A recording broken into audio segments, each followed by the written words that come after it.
सीताराम जी,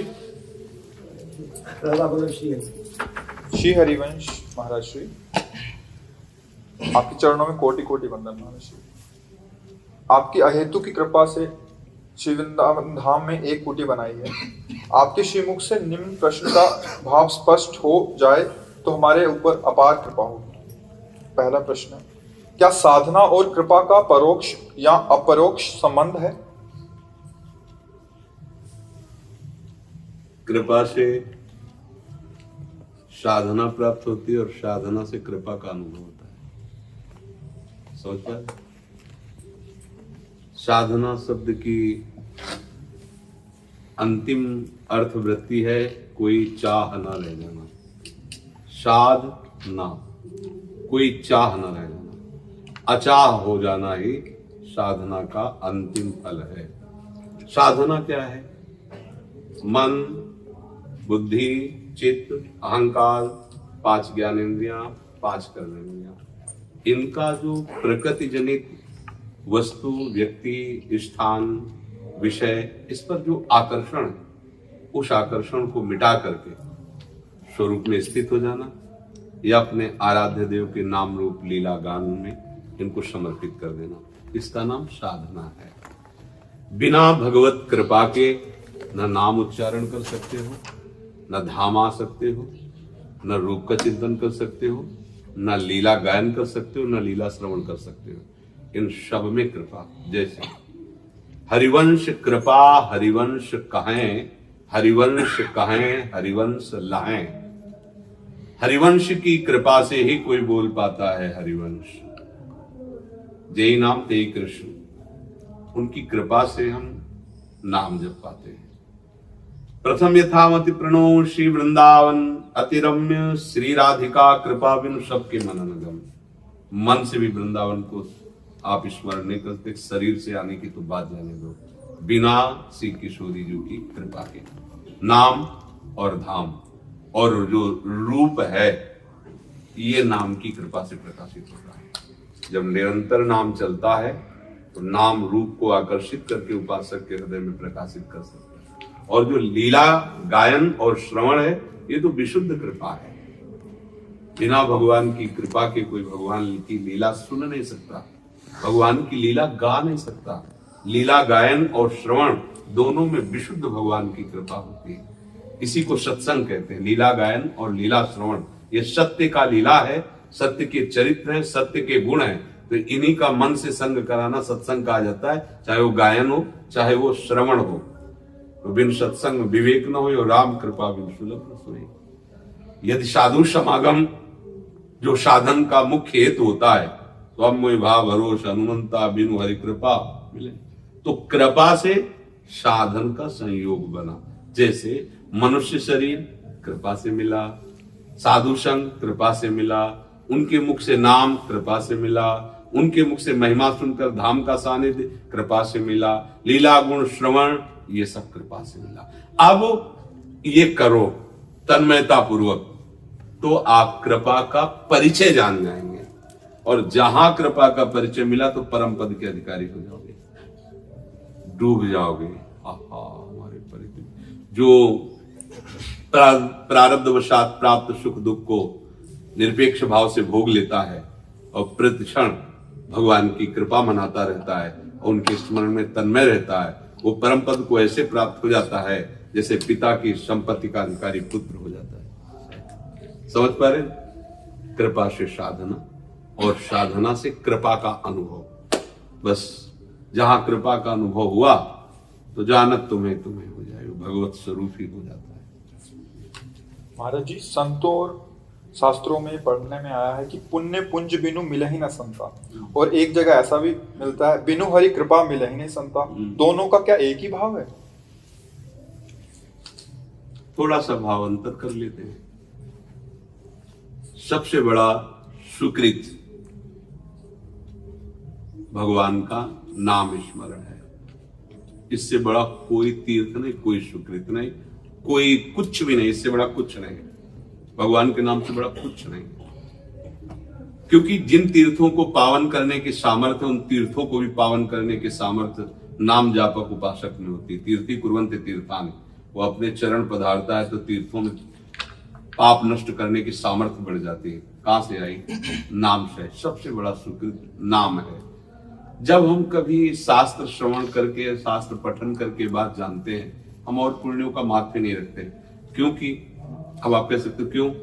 क्योंकि अपना अस्तित्व रखकर, अपनी सामग्री समझकर जो दान किया जाता है, उस सुकृत में इतने सामर्थ्य नहीं है कि वो भगवत प्रेमी महात्माओं का सानिध्य प्रदान कर सके।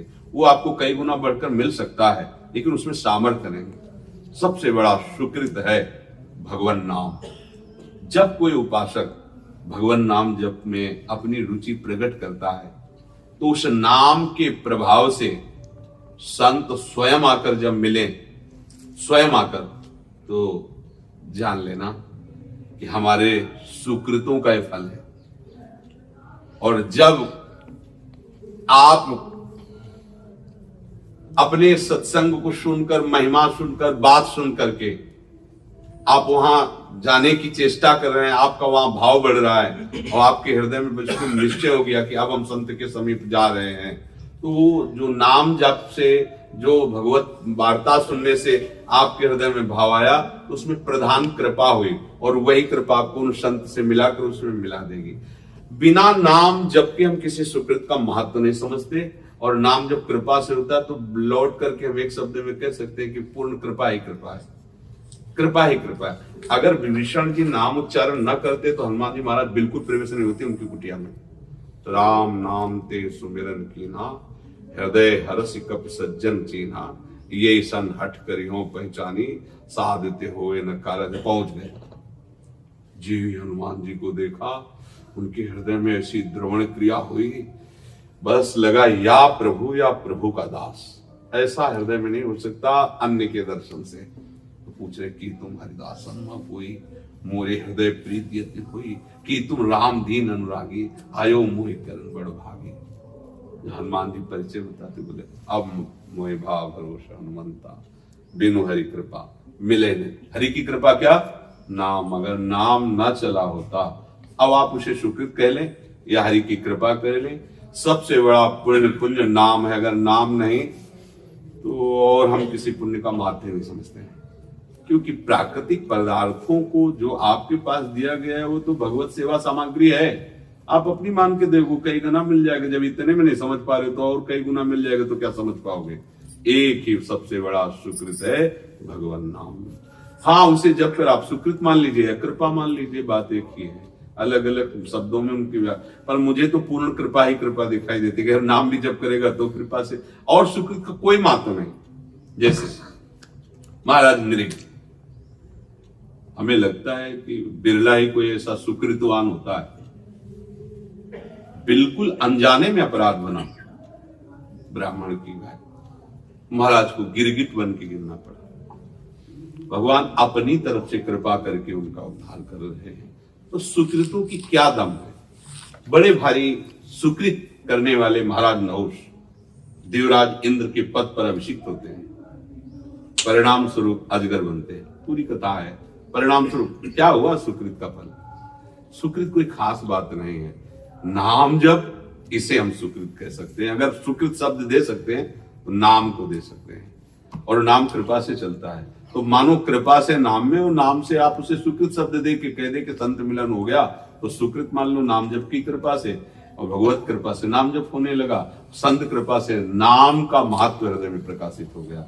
हमें तो पूरे सिस्टम में कृपा ही, उसी कृपा को सुकृत कह रहे हैं, और अलग कोई सुकृत नहीं। अगर कोई समझे कि बाहरी दान पुण्य फल फूल खावाना पिलाना और वो अपनी वस्तु से, तो उसमें कभी भगवत आराधन नहीं होता। ध्यान रखना, अपनी वस्तु मान करके और अपनी भोग सामग्री को किसी को देना, इसे भगवत आराधन नहीं कहते।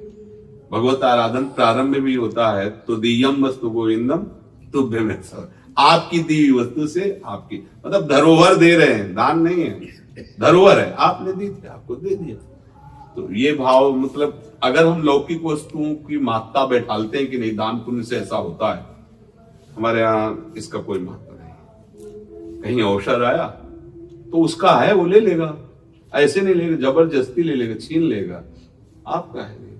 हाँ, सुकृत हम अगर मानते हैं तो इस बात का मानते हैं कि कि नाम जप आपका चल रहा है और नाम दाता संतों के प्रति आपका प्रेम है, इसी को हम बड़ा भारी सुकृत कह सकते हैं। अन्यथा सुकृत शब्द का हमारे यहाँ कोई महत्व नहीं। आप बताओ क्या महत्व है और किसी सुकृत का? मथुरा के ब्राह्मण इतने बड़े सुकृतशाली, यज्ञ में निरंतर तत्पर रहते हैं, पूरा भागवत में वर्णन है, क्या मिला सुकृत का फल? हाँ, ये कह सकते कृपा से पत्नियां ऐसी मिल गई कि भगवत साक्षात्कार उनको हो गया और वो उनके दर्शन कर लिए, इतनी बात। नहीं तो घोर अपराध कर दिए, भगवान मांग रहे, मना करे, क्या सुकृत काम कर रहा है वहां? सबसे बड़ा सुकृत है भगवत प्रेमी महात्माओं का सानिध्य और नाम जप। किसी को आप कृपा शब्द से बुला लो या सुकृत शब्द। जैसे कहते हैं कि हमारे सारे सुकृत सफल हो गए, हमें वृंदावन आने का सौभाग्य मिला, तो ये कहने में वो सुकृत शब्द आ रहा है, क्या उसका सही स्वरूप आएगा कृपा ही नहीं। जैसे मनुष्य शरीर है, किसी सुकृत से मिला है क्या? हमने तो जहां तक शास्त्रों में पढ़ा, संतों से सुना, तो कवहू का कर करुणा नर दे और देत ईस बिनु हेतु, बिना हेतु के, समझो बिना कारण के ये मनुष्य शरीर मिला है। हमारे यहाँ सेवक जी कहते हैं, संस्कृति मांझ बरियाई के पायो मानुष देव व्रथा कद। संस्कृति चक्र को रोक दिया हरि ने कृपा, वो बीच से निकाल लिया आपको और मनुष्य शरीर दे दिया। अब वही कृपा करके नाम रूप लीला धाम के रस में डूबे हुए संतों से मिलाते हैं। अब उसे आप सुकृत कह लीजिए या आप उसे कह लीजिए कृपा। हमें तो कृपा ही नजर आती है और सुकृत शब्द उसी कृपा के अंतर्गत है। और जो सुकृत है, स्वर्ण दान, ये दान, वो दान, उसमें अहम रहता है, मैं दाता। और मैं दाता में जो कुछ भी होगा वो मायाकृति होगा, सच्चिदानंद नहीं होगा। आप ब्रह्म स्तंभ पर्यंतम सर्वम मायामय जगत। ऐसा दान करो तो स्वर्ग भी चले जा सकते हो, ब्रह्मलोक तक जा सकते हो, लेकिन आप ब्रह्म स्तंभ पर, तिनके से लेकर ब्रह्मलोक तक सब मायाकृत है, ये उसका कोई खास महत्व नहीं है। मायाधीश प्रभु पर हमारा चित्त बलिहार हो जाए, प्रतिपल उनका चिंतन हो, इसे सुकृत कह सकते हो, भाग्यशाली कह सकते हो, कृपा पात्र कह सकते हो। ये शब्द है मगर मूल तो कृपा ही है। विष्णु जी, श्री हरिवंश गुरुदेव, जब वृंदावन आते हैं तब भक्ति का एक नवीन उत्साह मिलता है, परंतु वृंदावन के बाहर जाने के बाद कुसंग से प्रभावित हो जाते हैं और भक्ति का उत्साह ही चला जाता है। गुरुदेव, ऐसा क्या करें कि उत्साह हमेशा बना रहे और हमारी भक्ति परिपक्व? तो वृंदावन का चिंतन करते हो। शरीर वृंदावन में नहीं है तो वृंदावन को चिंतवन, यह दीप उर्बार कोटि जन्म के अगतमे काट करे उजियार। वृंदावन का अपने पास एक सीसी कैमरा अंदर है जो बिना देखे बिना समझे बुझे भी रिकॉर्ड करता रहता है। भजन में बैठो तो सीसी कैमरा चालू हो जाएगा, वो जन्म जन्मांतरों के जितने भी गुण दोष हैं सब आने शुरू हो जाएंगे आपके अंदर। तभी लोग कहते हैं ना, पहले तो इतना नहीं होता, जब भजन बैठते बड़ी गंदी बातें आती, क्योंकि यही समेटा है। अपने पास एक स्मरण शक्ति है, आप उस स्मरण शक्ति को वृंदावन को देखिए। आप कह रहे हैं कि वृंदावन के दर्शन से आने से भक्ति का होना भी चाहिए, क्योंकि ये तो भक्ति का विशुद्ध स्वरूप ही है, वृंदावन वैष्णो धाम है। अगर हम इसका चिंतन बाहर रोज करें, कुछ मिनट ऐसे वृंदावन गए, संत भगवान को प्रणाम किया, फिर ठाकुर जी के दर्शन किए, फिर यमुना जी आचमन किया, फिर वृंदावन की परिक्रमा, अगर ऐसे रोज करते रहोगे तो ये दोष नहीं आएगा कि किसी के संग के प्रभाव से आपकी भक्ति नष्ट हो जाए। वृंदावन को चिंतवन, यह दीप उर्बार कोटि जन्म के अग समय काटी करे उजियार। करोड़ों जन्मों के पापों का नाश करके, अंधकार का नाश करके प्रेम का प्रकाश। ऐसा करो, ये चिंतन कर सकते हो आप। सेवा कुंज देखो, निधिवन देखो, बिहारी जी देखो, राधा वल्लभ अपने स्मरण में बसाओ और रोज 10 मिनट बैठ करके वृंदावन आ जाओ। हमसे आगे परिक्रमा भी कर ली, सबसे मिल भी ली, और ये सत्य है, इसलिए आपकी जो भावना है ना वो सत्य फल देगी। आपका 10 मिनट का चिंतन रोज वृंदावन का आपको बचा लेगा, कुसंग से बचा लेगा, वो आपको भगवत मार्ग में पुष्ट कर देगा। प्रीतम, गुरुदेव, आपके श्रीमुख से सुना है कि ब्रिजवासियों के प्रति अपराध ना बने, परंतु गुरुदेव मेरी शादी गोवर्धन में हुई है और कभी कभी पारिवारिक परिस्थितियों की वजह से बोलना पड़ता है और अपराध बनता है। उस परिस्थिति में मैं क्या करूं, मेरा मार्गदर्शन करें। महाप्रभु चैतन्य देव जी जब बालक थे तो एक बार उनके पिताजी ने, जगन्नाथ मिश्र जी ने बहुत डांटा उनको। तो स्वप्न में एक महापुरुष प्रकट हुए और कहा कि कभी मत डांटना, जानते हो तुम ये कौन है? उनका जानने की जरूरत नहीं है, हम केवल इतना जानते हैं कि हमें सौभाग्य देने के लिए जब ये पुत्र रूप में आए हैं तो डांटा भी और जरूरत पड़ने पर इनको चपत भी लगाएंगे। हमें नहीं जानना है कौन है, हम जानते हैं हमारे हैं। बात समझ पा रहे हो? ये सिद्धांत है और ये संबंध है। सिद्धांत है, जानते हो कौन है? ब्रजवासी है। संबंध क्या है? हमें नहीं जानना, वो हमारे अमुक है, वो हमारे अमुक है, जरूरत पड़ेगी डांट लगाएंगे। अब ऐसा थोड़ी हम पत्नी रूप से कोई ब्रजवासी कन्या प्राप्त हुई है तो रोज बैठकर आरती पूजा थोड़ी करेंगे, उससे पत्नी जैसा ही व्यवहार रखेंगे, क्योंकि वो हमें सौभाग्य देने के लिए इस संबंध में आए। जरूरत पड़ेगी हम डांटेंगे, जरूरत पड़ेगी उनको समझाएंगे। अब उसमें थोड़ी कि अगर हम डांटे तो ये है हमारा भागवतिक सिद्धांत और ये है आपका संबंध। संबंध और सिद्धांत दोनों को समझना होगा। समझ पा रहे ना? हाँ, इसमें डरना नहीं। जरूरत पड़ेगी तो डांट लगेगी, जरूरत पड़ेगी तो हम प्यार से बात करेंगे, जरूरत पड़ेगी तो शासन से भी बात करेंगे, क्योंकि हमें भगवान ने ये संबंध दिया है। तो उसमें क्या सोचता है? जरूरत पड़ेगी तो मान लो जो रिश्ते हैं, जो नाते हैं, जो संबंधी, उनसे हम उस तरह व्यवहार करेंगे, उसके अनुकूल व्यवहार करेंगे। अब उसमें वहां वो सिद्धांत नहीं चल सकता।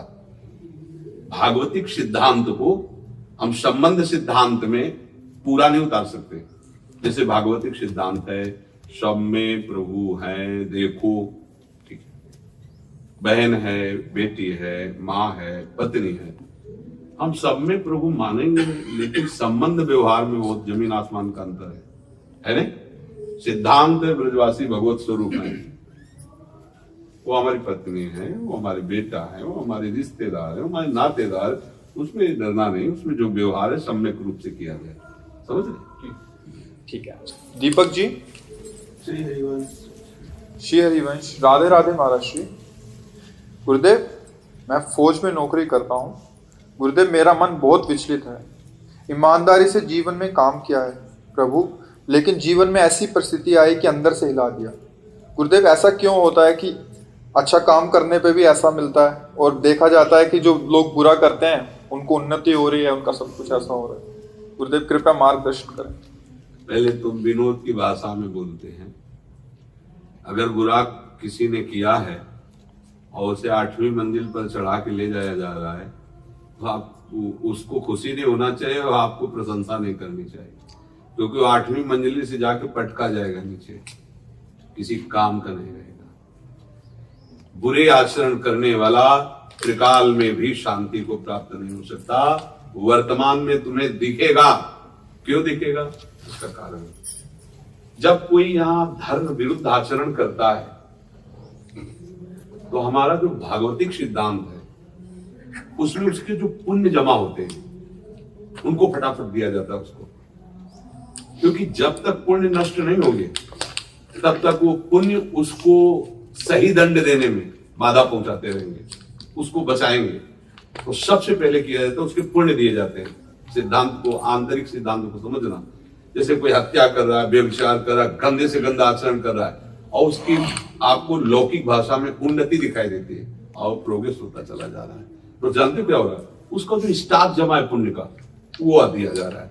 इसके बाद वर्तमान का पाप और पूर्व का पाप जो ही वह सुकृत बीच से हटा और जहां जुड़े तो ऐसा ब्लास्ट होगा, रान को कुल रोगन हारा, राम विमुख हाल तुम्हारा। लात मारते तो बंदर जैसे फुटबॉल में मारा जाता ना, उस रावण की खोपड़ी में जिसके चलने पर धरती कांपती थी और दिशाओं के लोकपाल भयभीत हो जाते थे, बंदर लात मारते थे तो मंदोदरी कह रही थी, राम विमुख हाल तुम्हारा, लान को कुल रोगन। वर्तमान की उन्नति और पापाचरण, इस पर विश्वास मत करना। अब दूसरा सिद्धांत, एक सुकृतवान धर्म से चलता है, सत्य से चलता है, अपने सत्य के पैसे से परिवार का पोषण कर रहा है। अब उसके जीवन में विपत्ति पर विपत्ति, घटना पे दुर्घटना, अब उसका जो पूर्व पाप उसके सुख में बाधा पहुंचाने के लिए तैयार है, उसको फटाफट भुगवाया जा रहा है। चुप रहना, और जिस दिन पीछे का पुण्य और आगे का धर्म तुम्हारा जुड़ेगा, लंबा समय आपका महान सुख में जाएगा। विश्वास कर लेना, धैर्य पूर्वक चलना। बड़े बड़े धर्मात्माओं को इसी पद्धति से देखा हो तो आप उनका जीवन, पांडवों को कितना कष्ट मिला, लाक्षागृह में जलाने की कोशिश की, वनवास दिया सब, लेकिन सिंहासन पर कौन आरूढ़ हुआ? पक्ष में कौन था उनके? भगवान। सत्य के पक्ष में भगवान होते हैं। थोड़ा सा ऐसा लगता है, पर वो भी हमारे पूर्व कर्मों का फल होता है, निश्चित समझ लेना। आज आप सत्य से चल रहे हो, कल हमने कुछ ऐसे कर्म किए हैं जिनको हमें भोगना ही पड़ेगा। जैसे 13 वर्ष की अवस्था से अभी तक ऐसी कोई हिंसा नहीं की, मांगना खाना, भगवान के भजन में, जीवन में विचरण करना, ऐसे छोटी मोटी कभी गलती हो गई हो, भूल से कोई जीव मर गया हो, बात अलग है। कभी ऐसे किसी को कटुवचन कि दुख पहुंचे, मारना, तो दोनों किडनी फेल है। अतरे दिन डायलिसिस होता है, भयानक कष्ट डायलिसिस में होता है। ऐसा थोड़ी कि डायलिसिस आराम से लेट गए हो रहा है। पूरी नस नाड़ियों से जब रक्त प्रवाह अपनी मशीन की, वो जो अपने सहज स्वभाव से रक्त चलना अलग बात होता है, जब उसको वो फोर्स से घसीटती है ना, हर नस नाड़ी ऐसे 4 घंटे घड़ी देखते थे कैसे करते हैं। अब क्या है, जीवन में हमने कोई ऐसा भयानक पाप नहीं हुआ जिससे हमें दंड मिलना चाहिए। अरे हमारा स्टॉक है, जो हमने गोदाम में कमा के रखा था ना, वो माल चल रहा है। ये फसल है नई, ये फसल बहुत बढ़िया है। पुरानी फसल का जो अन्न जमा है वो खाना पड़ेगा, क्योंकि नई फसल का आगे फल मिलेगा। पुरानी फसल का घबराना नहीं, हमें अपनी नई फसल बर्बाद नहीं करनी, पुरानी फसल में जो गोदाम में रखा उसे भोग लेना है। इसलिए बड़े बड़े धर्मियों को, सत्कर्मियों को, भगवत मार्ग के पथिकों के भी जीवन में भयानक कष्ट देखा गया।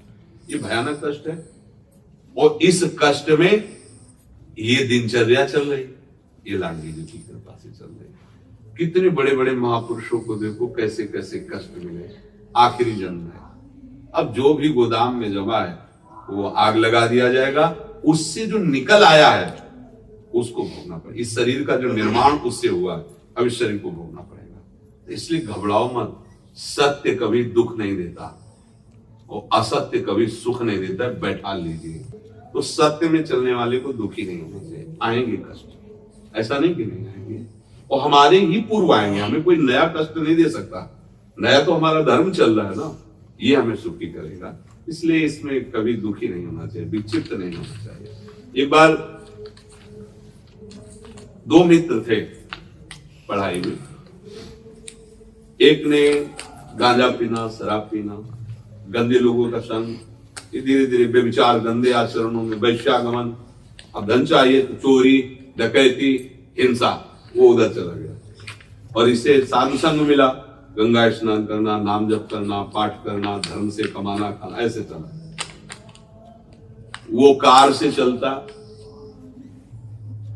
और इसके साइकिल भी नसीब नहीं, पैदल गंगा जी जाता नहा के। एक दिन ऐसा हुआ कि नंगे पैर गंगा स्नान करके आ रहा था, इतना बड़ा बमूल का कांटा पूरा, वो ऐसे बैठा, वो बगल से कार से निकला, उतरा, कहा तुम्हारे भगवान ने तेरे को क्या दिया? कह रहा हूं अब भी मान जाए, गंगा नहाना है सब दुनिया का, ये सब नाटक है, बैठ कार में हमारे साथ और देख हमारे नक्शे कितने चलते हैं। तो कहा नहीं तुम जाओ, वो ऐसा कह के चला गया। अंदर से रोने लगा, क्या प्रभु आपके मार्ग में चलने पर यही हालत होती है? गंदा आचरण करता, मैं जानता हूं, मेरा दोस्त है, गंदे से गंदे आचरण, एसी कार में घूम रहा है, और या आपके लिए गंगा नहाते नंगे पैर, तो उसमें भी कांटा लग गया, चलने लायक नहीं रखा। उसी समय ब्राह्मण के रूप में भगवान आए, आज अच्छा बच्चा कांटा लग गया तुम्हारा, कांटा है तो तुम शोकित क्यों हो? तो उसने यही प्रश्न किया। तो उनका बच्चा हमें ज्योतिष का ज्ञान है, भगवान थे ना।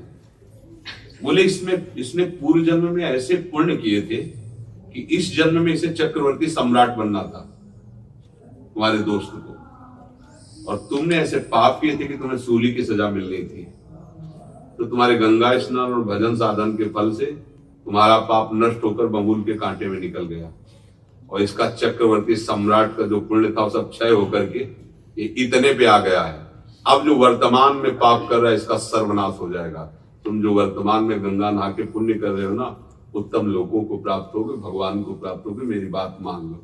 उसका संशय दूर हो गया। तो ये बात समझो, ये केवल दृष्टांत नहीं है, ये जीवन की सत्य बातें हैं।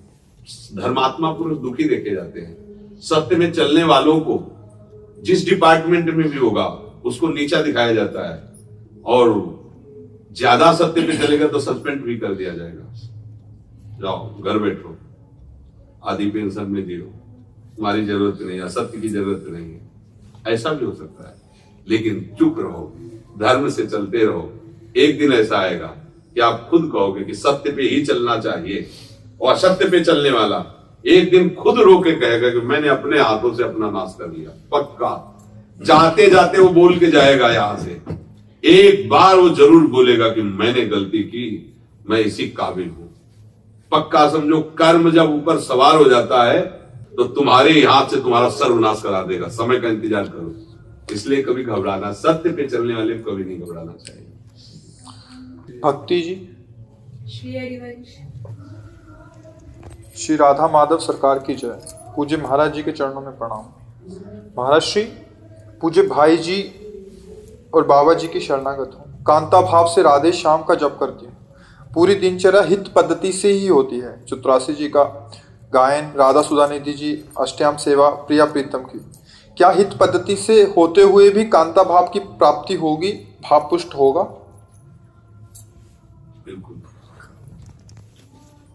जो हमारे अंदर पावर जा रहा है ना, तो उसको जिधर खर्चा करना चाहेंगे उधर वो पावर काम में आएगा। इसका प्रश्न है। हाँ, भागवतिक भाव है ना, तो ये सब महा पावर है। नाम है, अष्टयाम सेवा है, चतुरासी जी। आप भावना करोगे ना, तो आपके ही भाव की पुष्टि होगी, या आपके ही भाव को प्रदान करेगा, इसमें अन्यथा नहीं। महाराज जी, क्या आप अपने मुख से मुझे राधे श्याम नाम का जप दे सकते हैं? जरूर। हम तो राधा वल्लभ जब थे, पर आप कहते तो राधे श्याम राधे श्याम राधे श्याम रटी। आयुषी। राधा वल्लभ श्री हरिवंश। गुरुदेव भगवान के चरणों में प्रणाम। महाराज जी, मैं श्री हरिवंश नाम का जप करती हूँ और लड्डू गोपाल की सेवा करती हूँ और चतुरासी जी का 12 पद पाठ करती हूँ। हाँ, अभी करते रहो, बच्चे हो, करते रहो। इसको कोई भाव सिद्धि थोड़ी कहते हैं। धीरे धीरे धीरे धीरे धीरे जो आचार्य कृपा होती, गुरु कृपा होती, तब असली भाव आता है। जब जो भाव आचार्य प्रदत्त होता है उसी का स्वरूप जागृत होता है। जैसे अपने लोग हैं, आचार्य शरणागत हैं, आचार्य की पद्धति से चलने की चेष्टा करते हैं, उनके द्वारा दे, उन्हीं की कृपा से सहचरी भाव का प्रादुर्भाव होता है।